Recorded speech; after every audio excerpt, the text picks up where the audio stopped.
what I think is important is people always ask me, rightfully, well, who's deciding? You know, is this Justin Trudeau's agenda about teasing out the good from the bad from his ideological perspective? And I say categorically it is not. And we've tried to demonstrate that in terms of this legislation by doing things such as ensuring the head of that Digital Safety Commission, that commissioner, is going to be voted on by every member of the House of Commons and every member of the Senate, regardless of your political stripe. That is critical. That is very rare as a tool. But what we're trying to ensure is the confidence of Canadians. It doesn't matter what side of the spectrum you're on, what your position is. What we want to do is ensure that civic discourse is empowered and that harmful content is not empowered. And going back to your point about the individual Mike now gets to curate his experience a little bit more, and he gets to determine more of what's appearing in his feed, which I think is really critical. I suppose one of the challenging things, and we see a lot of debate about it, is that hate speech is on one hand, when you hear it, you know it, but on the other hand, it's a particularly thorny thing to get your hands around. Even the Supreme Court has struggled at times to define it. It certainly has. It has in certain cases defined hate speech and made rulings about it. But of course, we've also seen very strong dissenting opinions at times, even where there was a decision. But you referenced the definition. Talk to me about that definition and your confidence that that will be something that will be useful in this context of this legislation. So let me start from sort of what's not useful, right? What's not useful is the checkerboard pattern that we now have in Canada, where we've got some hate crimes units around the country, depending on which province or city you may live in. We've got differential application of sort of what is hatred by different human rights commissions, provincially and nationally, and different police forces around the provinces and around the cities. And when they asked me for a uniform definition, they were virtually unanimous in terms of coherence, in terms of the approach. And then again, that begs the question, well, what definition? Well, generally, I don't understand a lawyer, but I am an attorney general of Commission of Justice, where we looked to the top court of the country and said, well, what's the definition that they've been using? And in this Whatcott decision, it's around paragraphs 42 to 47. Yes, that was for Andrew Bernstein. In that portion of the judgment, they talk about what we are hitting when we hit hatred. And it is not meant to be that awful material. It is not meant to be about Canadians. This is not about Russell Peters, if I remember his name correctly, and sort of what the accents he puts on about, the West Indian diaspora in Toronto. This is not what we're talking about. We're talking about material that rises to the level of detestation and vilification and targets a community for violence. That's really critical. So the definition comes out of Supreme Court jurisprudence because that is the highest court in Canada, and we believe that is a good working definition to work from. And that also should give people some comfort in understanding that it is not my definition, it is not the Prime Minister's definition, it is not the Judicial Safety Commission's definition, it's the Supreme Court's definition. And that gives it an element of objectivity, which I think is critical. Right, and I think a lot of the debate around this legislation is, in the hands of the safe hands of the Supreme Court, they were able to come to this definition, and that's useful for us. With your legislation, you're moving this into the hands, in certain matters, into the hands of the human rights tribunals. Now, these aren't judges; these are political appointees, who make up these tribunals. And so, these folks with less training, I suppose, are being asked to make decisions as to whether this, this act or this speech qualifies as hate speech. And I think that's why there's been concern about it. That's why the previous Harper government got rid of it. Talk to me about your confidence in the human rights tribunals handling these type of questions going forward. Okay, and that's an excellent question. What I would say to you is that I am very confident in the ability of the human rights tribunal to manage this. The significant concern that was raised to me is that at the outset there was concerns about how many complaints will be coming in, will people be sort of testing the waters, etc. And we are working to respond to that. Both there's a financial budgetary component about what kind of resources the commission would need. But secondly, they said in terms of the potential influx of complaints that might come in, we need a ready tool that will allow us to deal with matters that are completely unmeritorious. That's why we added in this provision about a summary dismissal procedure, so that they could say this is plainly not arising to the level of hatred on that Supreme Court definition. It is out, and we're dismissing it out of hand.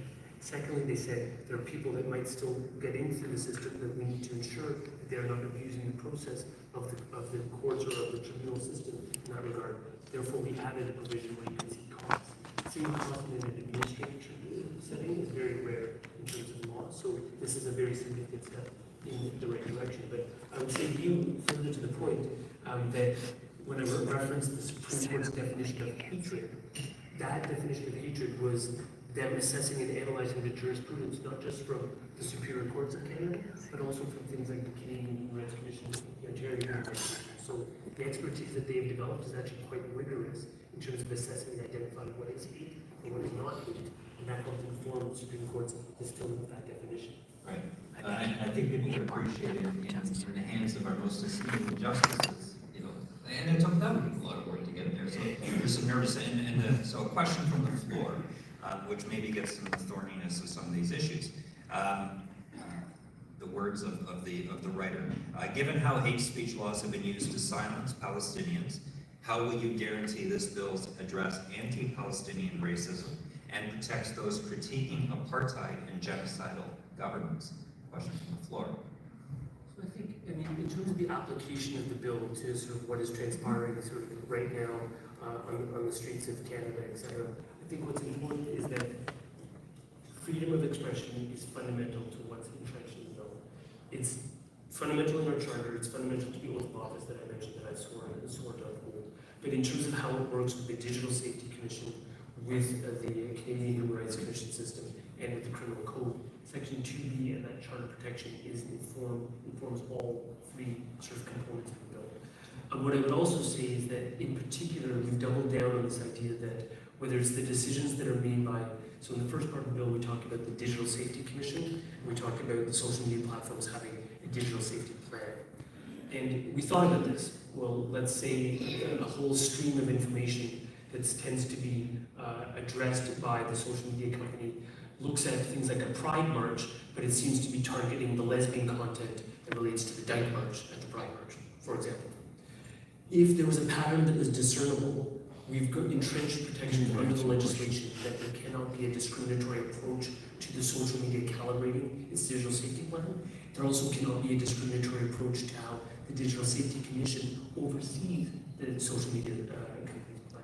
So therefore, I think what we've done is we've worked in protections and safeguards such that there cannot be a one-sided sort of approach to the content. The content is not based on sort of ideology or geopolitical conflict. It is based on 7 simple categories, 2 of which we said, again, have no place in Canadian society: child sex material and material that is a non-consensual sharing of marriage, revenge porn.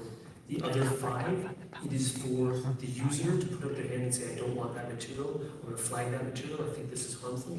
Those other 5 categories are hatred, terrorism, incitements to violence, bullying, or inducements to self-harm.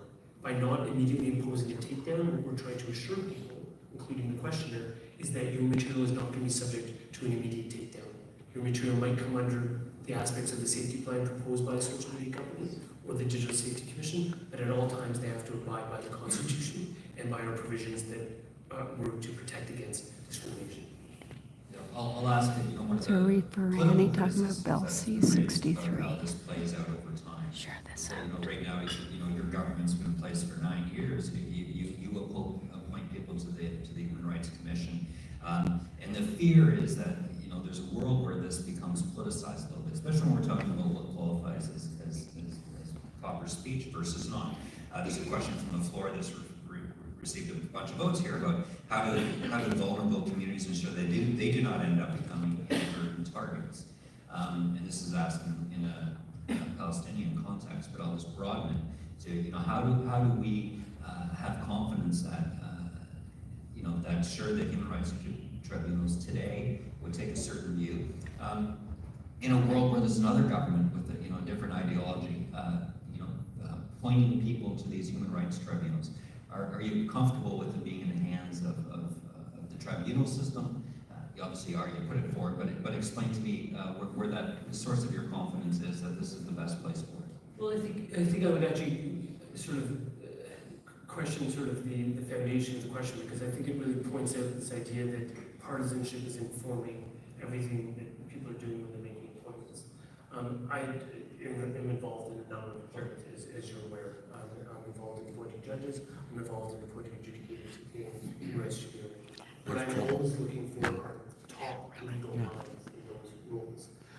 If those top legal minds also Already taken care of emphasize the diversity of the population they serve, so much the better. Because we will be representing judiciary and representing Senate adjudicators at the Human Rights Tribunal. So I think it's important to reflect on sort of how appointments are being made and the quality of people that are appointed.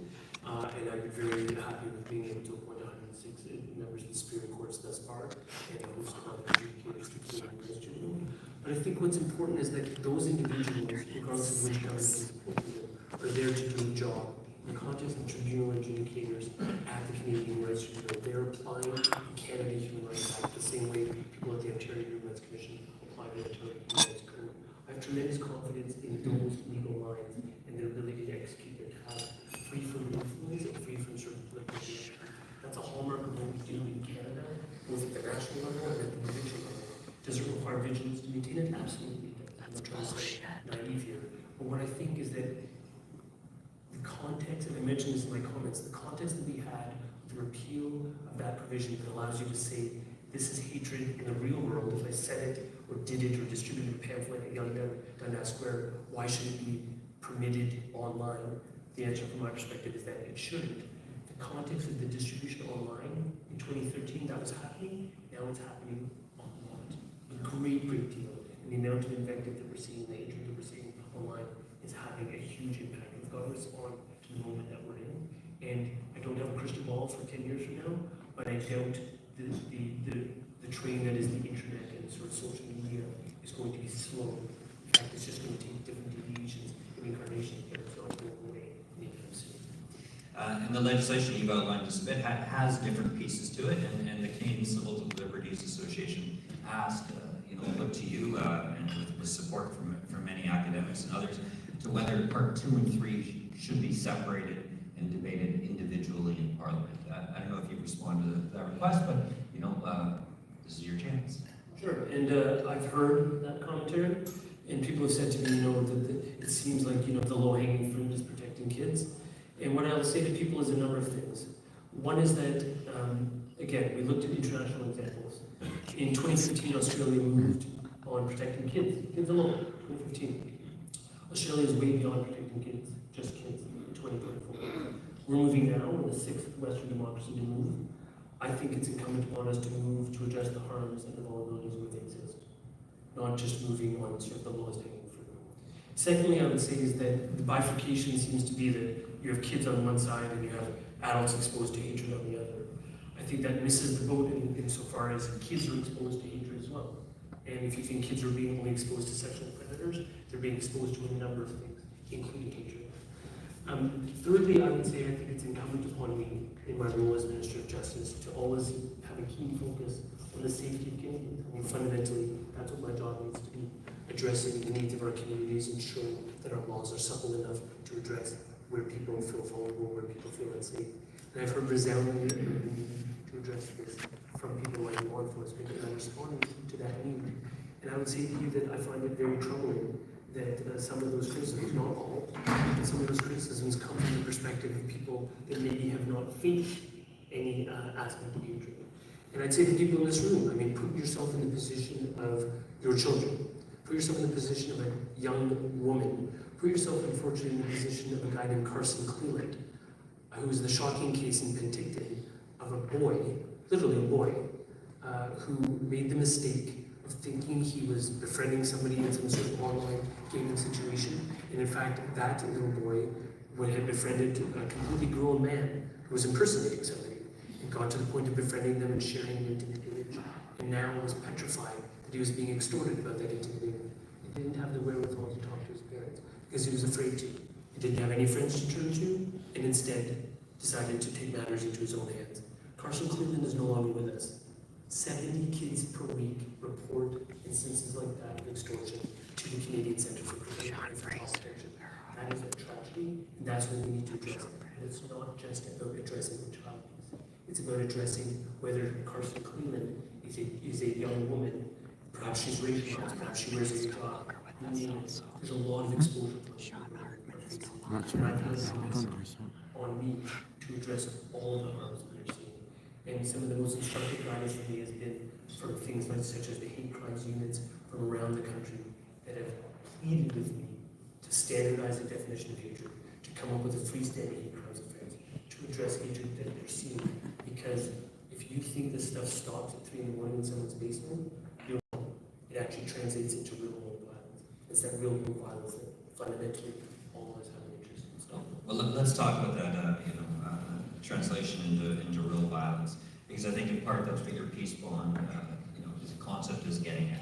And, to give voice to some of the critics, they could, the idea that you offered a great example of how it might be used. I think you're critics right. would say it's crazy that, We I gotta could do be locked something. up in my house because of something I might say.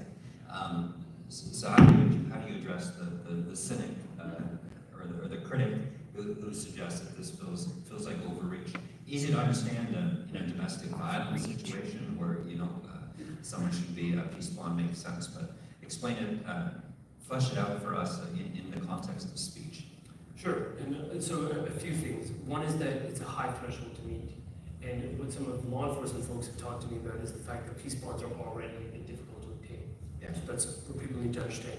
In criminal law, it's not that easy to get a peace bond. In this context, you're going to be seeking a peace bond against somebody because you have a reasonable fear that they're about to commit a hate crime, or what's called a hate propaganda offense, which is advocating genocide, public incitement of hatred, willful promotion of hatred, Holocaust denialism, and promotion of anti-Semitism. Those are the 4 categories. What's very important is that you need to have that based on something. So you need to say, well, here's the credible instance. It might be that somebody's already desecrated that synagogue. Somebody's already been to that Jewish daycare. Somebody's already visited that mosque. Okay? So there'd be antecedents. You need to gather up all that evidence, and you need to go to court and convince a judge about why you think they're going to do it again. And before you even get there, you've got to get the permission from somebody like me, or Doug Downey in this province, or Simon Jolin Barrette in the province of Quebec. A provincial attorney general needs to greenlight it. Why? Because it's precious. You're potentially talking about limiting people's charter rights to prevent the abuse of them because you fear something may happen. That's what the attorney general weighs in. I think the amount of actual applications that you will see, given all of those steps that need to occur, is not very large. I think the number of successful applications you're going to see is even smaller. And that goes back to that earlier question. What does this do to my charter rights? Your charter rights are vindicated by legislation like this. Legislation like this is empowering civic discourse. It's not trying to limit it. It's trying to ensure that it happens, including happening online. Again, going back to that press conference, I was mentioning C-63 and C-63 there. Right next to me, someone named Carla Bouvet, who had the temerity as a black woman in Montreal to add her voice to the discourse after George Floyd was killed. And what she faced, the amount of horrible anti-black racism, misogyny, and vile hatred, had her resile completely from engaging at all. It's about empowering people like her. That's what's critical. Let me come to your point. One point you said, okay, well, you'll have to go see a judge. A few lawyers in the room said to me before we came up here, well, ask them about appointing judges, because it's one thing to say go see a judge. Of course, there is unfilled vacancies, and the court system is slowing down for that. What are you doing about that? So, great question, and obviously I've heard it before, and what I'm doing is I'm working as bloody hard as I can to fill those vacancies. And what I would say to you first of all, in terms of setting the tone, is that yes, I was practicing law for 15 years. I haven't practiced since 2015. And I appreciate what I'm hearing from lawyers, from what I'm hearing from judges, is that the state of affairs in courts is being impacted by a number of different factors, which are making things difficult. I get that, I understand that, I'm doing everything in my power to address that. But what I would also say is that if I could fill every vacancy tomorrow, I don't think the issue would go away. There are components that deal with how courts are administered. There are components to deal with whether things are settling, plea bargains are being entered or not. There are court staffing issues, there are court personnel issues. There are physical court structure and availability issues. So we're trying to address this on a number of fronts.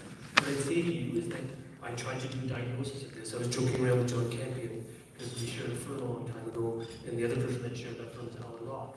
Right. Like a good new minister, I contacted some old ministers, and Alan Rock said to me, diagnose the problem. And I tried to do exactly that, and then tried to work on fixing it. So what have I done since then? Now an individual mic applies, the duration of your application lasts for 3 years instead of 2. Now a judicial appointments committee is struck. We've got Artisha and John on that appointments committee for 3 years instead of 2 years. Security was amazingly was being slowed down. I politely pointed out to the powers that be that maybe an application for the bench might be given prioritization over an application for somebody who is, maybe trying to be delicate here, but doing some less, perhaps less significant work with the Halifax Port Authority. That argument won. That felt very specific. Yeah. It's a roll on. That argument won the day, and our security clearances are coming in fast and furious. So where does that put us now? It puts us now in a situation where in 9 months I've appointed 106 judges. Is that enough? No. If I fill every vacancy? No, I'm not. But just by way of comparison, the previous government would average 65 judges per year. In 9 months, I've done 106. So will I stop? You're damn straight, I will not stop. So No, we'll have a I will whole keep party judges. I will not compromise on quality. These are bloody good people that I'm appointing. I will always include diversity because I think I have to. It's a good thing that on the Supreme Court of Canada, if 3 straight appointments in a row, you've got the first racialized person in Ramon Jamal, the first indigenous person in Michelle Watsman, and now with Virani, you've got a majority of women on the Supreme Court of Canada for the first time in our history, and that leads to the G7. So that's what we're doing.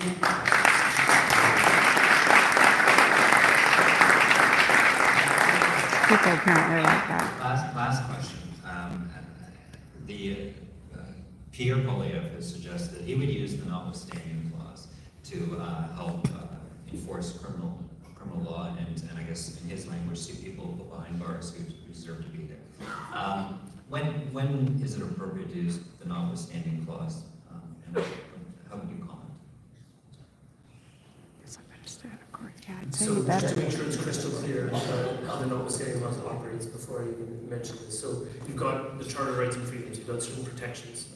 The notwithstanding clause allows you to say, despite the fact that you've got a freedom of expression right, a freedom of religion right, a right to equality, a right to a presumption of innocence, we're going to change the law and deprive you of that right. We're just going to invoke something called the notwithstanding clause. It has never been used at the federal government level in Canada's history since the Charter was enacted in 1982. My approach to the notwithstanding clause is exactly the same as Prime Minister Trudeau's approach. It will never be used by a Liberal government. The fact that you now have an individual who is moving the idea of using it at a recent speech to the Canadian Police Association, I think demonstrates quite aptly that there are different perceptions of the Charter of Rights in this country and the importance of the rights that are contained therein. And what I would say to those people is that you need to consider what is protected under those Charter rights. Because if someone is willing to do it to perhaps subvert the presumption of innocence, you have a presumption to bail, reasonable bail, under Section 11 of the Charter as well. You have a right to be free from cruel and unusual punishment under Section 12. If someone is willing to wade into that area, I think it really begs the question about where else they may wade into. And things that you've seen at the provincial levels around the country, to me, are concerning. When people are invoking the notwithstanding clause to trample upon the LGBTQ community, including youth, I think that is a legitimate concern for people of that province, and it would be a very legitimate concern for people at the national level. Reproductive rights, under the Morgan-Toller decision, were protected in this country under an analysis that took place under Section 7 of the Charter. Section 7 of the Charter can be overridden using the notwithstanding clause. That is not my idea of the Charter, it is not my idea of the notwithstanding clause, but it is certainly not my idea of Canada. And I think Canadians need to be scrutinizing. They need to understand what's at stake. They need to understand that when they're making decisions, including in the next 18 months. From my orientation, and I come at this from the perspective of a constitutional lawyer, that there are certain things that are sacrosanct, and the rights that are entrenched in the Charter are indeed just that, including freedom of expression, equality rights, freedom of religion, freedom of association.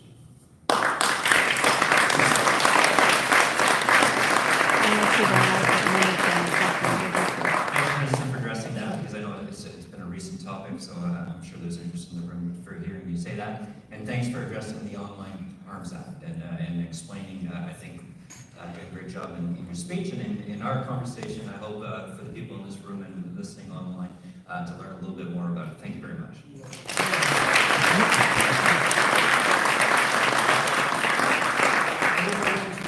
There's a lot of technicalities in there, but Thank you, Mike, and Mr. Virani. And now I'd like to take this opportunity to invite Penny Favell, Vice President of Indigenous Relations at Hydro One, to offer the appreciation remarks.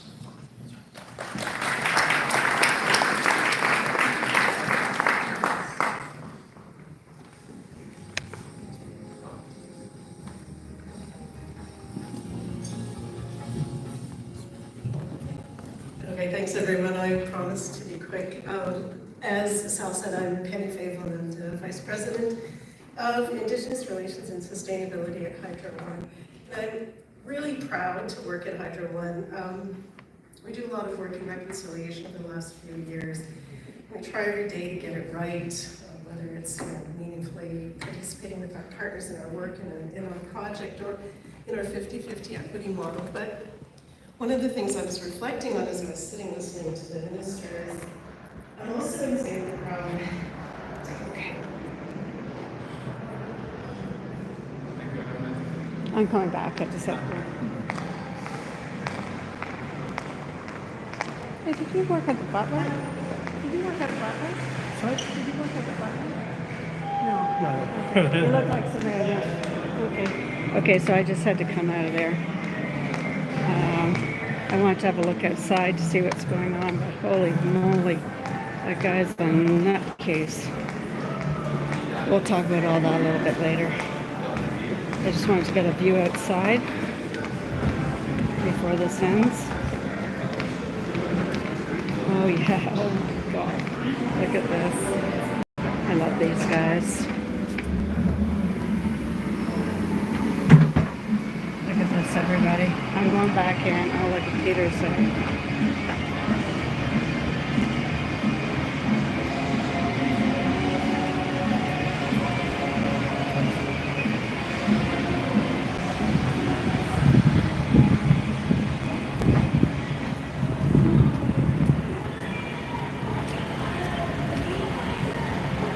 Look at that. Okay, I'm going back in. It's a beautiful day. I mean, how exciting is that?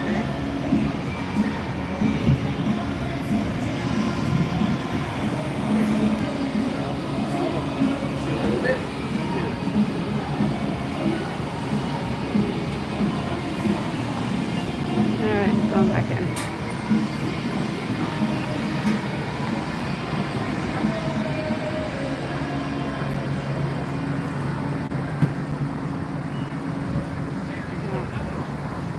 Okay, I'm going to go back in, but I'm going to end it here. Because I don't think we need to hear anymore. So freedom, everybody. Take care. I'll come back in a bit.